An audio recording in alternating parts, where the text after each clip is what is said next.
जंगल में बारिश हो रही थी। ऐसे में तमाम पक्षी अपने अपने घरों में सुरक्षित बैठे थे। टुनटुनी भी अपने घर में ही थी। उसके पास दाना और पानी भी था। वो कभी भी फारिग ना बैठती थी, हमेशा किसी ना किसी काम में लगी रहती। बारिश काफ़ी हो गई है, अगर बारिश रुक जाए तो क्यों ना इस बारिश के पानी से फ़ायदा लिया जाए और मैं गंदम की फसल खेती कर लूँ। इससे दाना ढूंढने का काम भी ख़त्म हो जाएगा और गंदम के दाने तो मुझे बहुत पसंद हैं। वो ऐसा सोचते हुए सो जाती है। अगले रोज़ सुबह बहुत खूबसूरत मौसम था। हर तरफ परिंदे चहचहा रहे थे और धूप निकली हुई थी। अब तो पतलू भी बहुत मेहनती हो गया है, क्यों ना उसे भी अपने साथ मिला लूँ। वैसे भी मुझे तो गंदम की फसल के बारे में ज़्यादा जानकारी नहीं है। और वो ऐसे सोचते हुए पतलू की तरफ जाती है।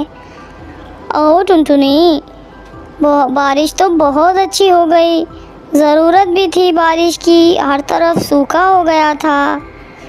हाँ हाँ पतलू भैया, अब बारिश जंगल की रौनक को दुबारा कर देगी और जंगल की रौनकें दोबारा लौट आएंगी।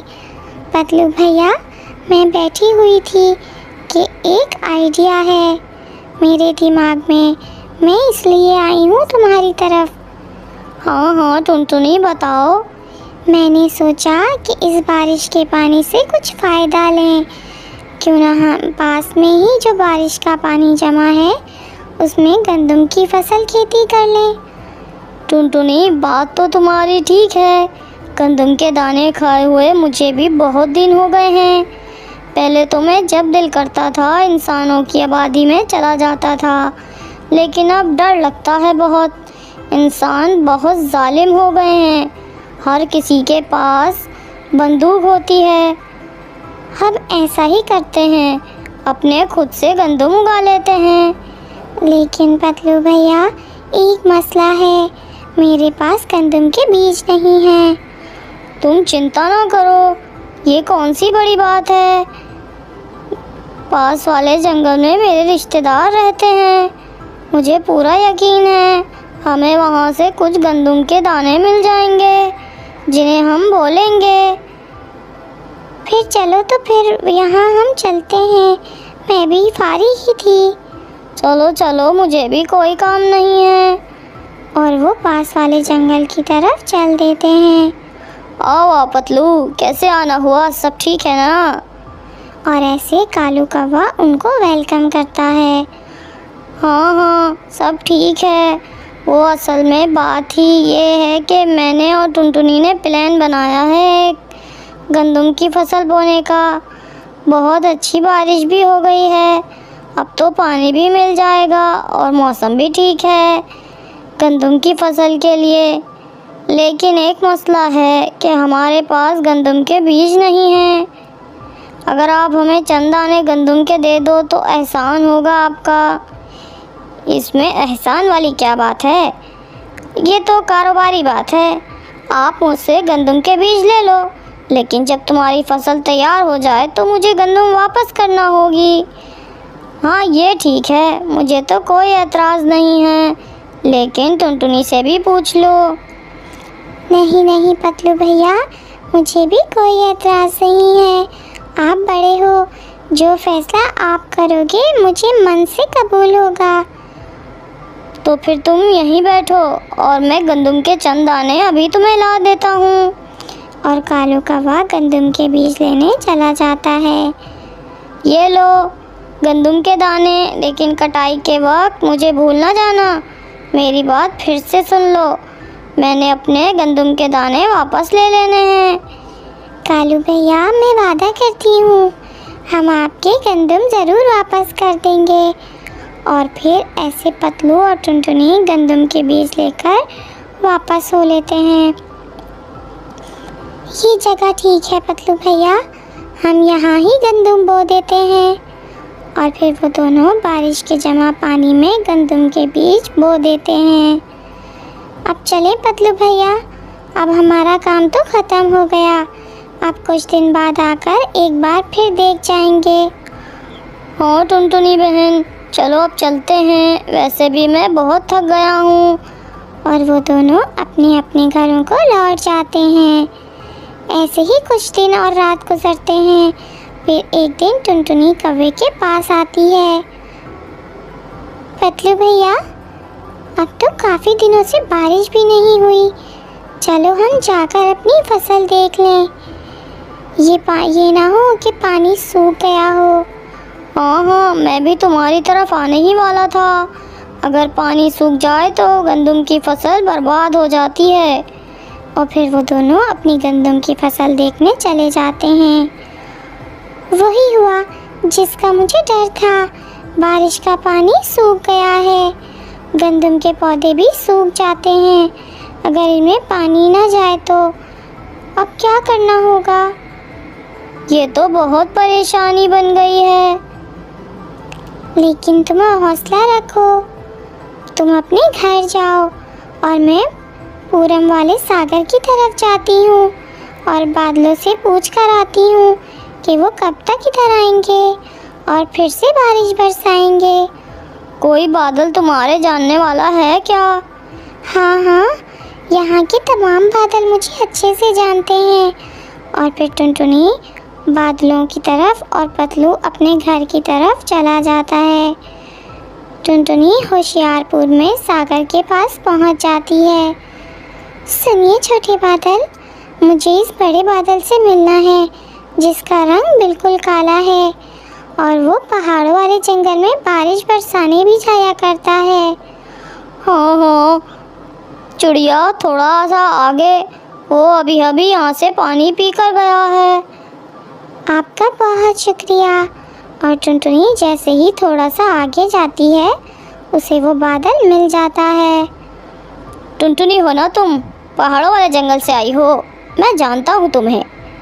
आपका बहुत शुक्रिया जो आपने मुझ छोटी चिड़िया की पहचान की। बताओ कैसे आना हुआ? बादल भैया, मैंने गंदम की फसल बोई थी अपने घर के पास ही। वो जब आप उस दफ़ा बारिश बरसा कर आए थे ना। हम बरसते ही इसलिए हैं कि दूसरे हमसे फ़ायदा उठा सकें। लेकिन अब पानी सूख गया है मेरी फसल का। मुझे इच्छा है कि आप मेरे साथ चलें और बारिश बरसा दें। टुनटुनी, तुम बिल्कुल ठीक समय पर आई हो, वरना मैं तो जी भरकर पानी पीकर पत्थर वाले जंगल की तरफ जाने वाला था। चलो अब मैं तुम्हारे साथ ही चलता हूँ। आपका बहुत शुक्रिया।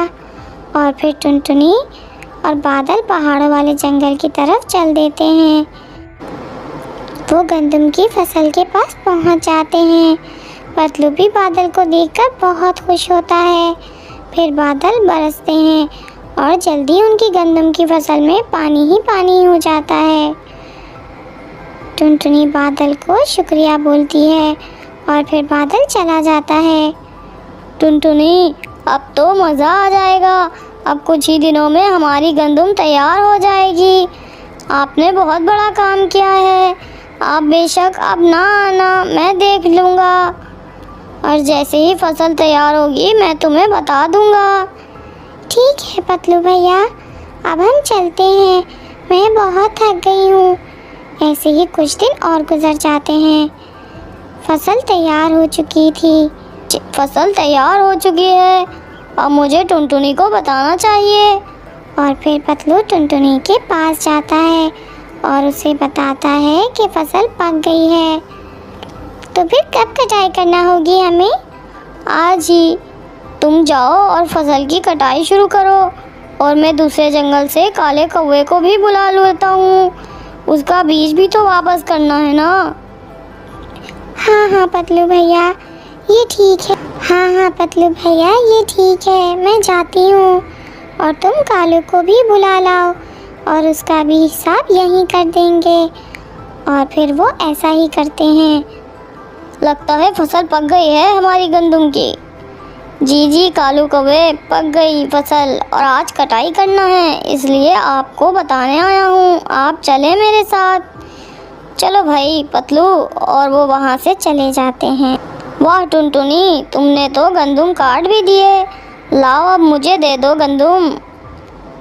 और टुनटुनी जितने दाने गंदम के बीज के लिए थे उससे कुछ ज़्यादा ही उसे दे देती है। क्या मैं कोई भीख मांगने आया हूँ तुमसे? याद करो मैंने क्या कहा था। मैं अपने गंदम वापस ले लूँगा और ये सब गंदम भी तो मेरे ही बीज से बने हैं ना, इसलिए ये सब गंदम मेरे हैं। तुम अपनी मजदूरी लो और चलते बनो यहाँ से। ये सुनकर टुनटुनी और पतलू कालू कौवे का मुंह देखने लगते हैं। ये कहाँ का इंसाफ है? हमने इतनी मेहनत की है, आप अपना बीज वापस लें, बाकी के गंदम तो हमारे हैं। ऐसा कभी नहीं होगा, मेरी बात हुई है तुमसे। तुम बुला लो अपने जंगल के पक्षी, मैं उन्हें बात सुना देता हूँ। जो वो फैसला करेंगे मुझे कबूल होगा। पतलू भैया, हम इसकी बात समझ ही नहीं पाए थे। अब बात को बढ़ाने से बेहतर है कि जो ये देता है वो ही ले लेते हैं। मैं नहीं चाहती कि इस बात पर सब पक्षी इकट्ठे हों, और कबूतर तो मुझसे बहुत नाराज़ होगा कि मैंने फिर से एक कौवे का विश्वास किया है। और पतलू भी टुनटुनी की बात मान लेता है, और फिर ऐसे टुनटुनी को और पतलू को जो भी मिलता है सब्र करके अपने अपने घरों को चले जाते हैं। हमें चाहिए कि जब भी किसी से कोई लेन देन करें तो अच्छे से सोच समझ कर करें। अगर आपको वीडियो पसंद आए तो चैनल को सब्सक्राइब करें और वीडियो को लाइक और शेयर करें अपने दोस्तों के साथ।